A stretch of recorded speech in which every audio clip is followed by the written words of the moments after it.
میر جعفر 1757 میں بنگال کے نواب سراج الدولہ کا سپہ سالار تھا۔ انگریز بنگال کی بندرگاہ پر تو قبضہ کر چکے تھے مگر بنگال کی حکومت پر قبضہ کرنا ان کے لیے دشوار تھا۔ اس کے لیے انہوں نے سپہ سالار میر جعفر کو بنگال کے نواب بنانے کی آفر دی۔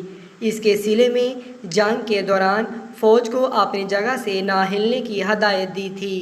میر جعفر حکومت کے لالچ میں آ گیا اور عین حملہ کے وقت نواب کی فوج کو حملہ کا جواب دینے سے روک رکھا۔ اسی طرح انگریز بآسانی یہ جنگ جیت گئے۔ نواب کو گرفتار کر لیا گیا اور کچھ عرصہ بعد میر جعفر کو بنگال کا نواب بنا دیا گیا، مگر اس کی نااہلی اور عیاش مجاز طبیعت کے باعث انگریزوں نے پہلے اس کے بھتیجے کو نواب بنایا اور پھر اسے بھی ہٹا کر پورے بنگال پر ایسٹ انڈیا کمپنی کی حکومت قائم کر دی۔ جو محل آج کھنڈرات کی تصویر بنا ہوا ہے، آج سے 300 سال پہلے انتہائی خوبصورت اور بہت بڑا محل ہوا کرتا تھا، لیکن جیسے ہی اس محل کا مالک مرا، اس کے بعد کسی نے اس محل میں آباد ہونے کی کوشش نہ کی۔ لوگوں کو اس محل سے شدید نفرت تھی اور یہ نفرت ایسی تھی کہ 300 سال گزرنے کے بعد بھی اس نفرت میں کمی نہیں آ رہی، بلکہ اس سے نفرت کا اظہار لوگ پہلے سے بھی زیادہ شدت سے کرنے لگے۔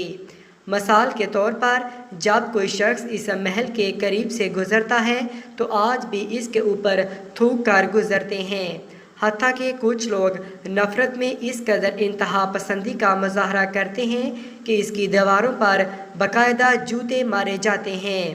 انسانوں کی تاریخ میں یہ پہلی عمارت ہے جس سے نفرت کی جاتی ہے، اور یہ بھی ایک تاریخی ریکارڈ ہے کہ کسی عمارت کو اس سے پہلے اتنا نفرت انگیز نام نہیں دیا گیا۔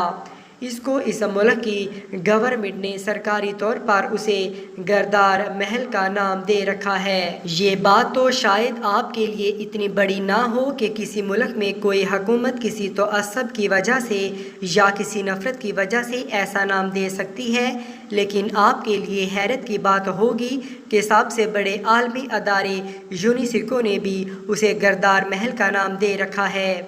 اس عمارت کو نہ تو استعمال کیا جا سکتا ہے اور نہ ہی اسے توڑا جا سکتا ہے اور نہ ہی اس کا نام تبدیل کیا جا سکتا ہے۔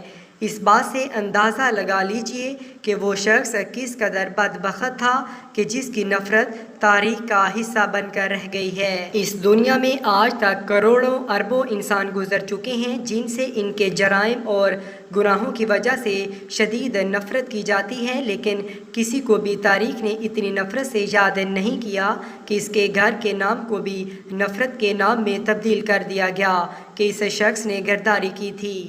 تاریخ نے جس طرح اسے یاد رکھا، اس سے ثابت ہوتا ہے کہ غداری ایک ایسا گناہ اور جرم ہے جسے دنیا کبھی بھی معاف نہیں کرتی۔ انتہائی مزے کی بات ہے کہ اس غدار شخص نے جن لوگوں کے لیے اپنی قوم اور ملک سے غداری کی، انہی لوگوں نے اسے تاریخ کا سب سے بڑا غدار قرار دیا۔ جس کے محل کو غدار کے محل کا نام دیا وہ شخص میر جعفر تھا، اور اس کا یہ محل بھارت کے مغربی بنگال میں واقع مرشد آباد کے مقام پر ہے۔ غدار غداری کر جاتے ہیں لیکن تاریخ انہیں معاف نہیں کرتی، ان کو عبرت کا نشان بنا دیتی ہے۔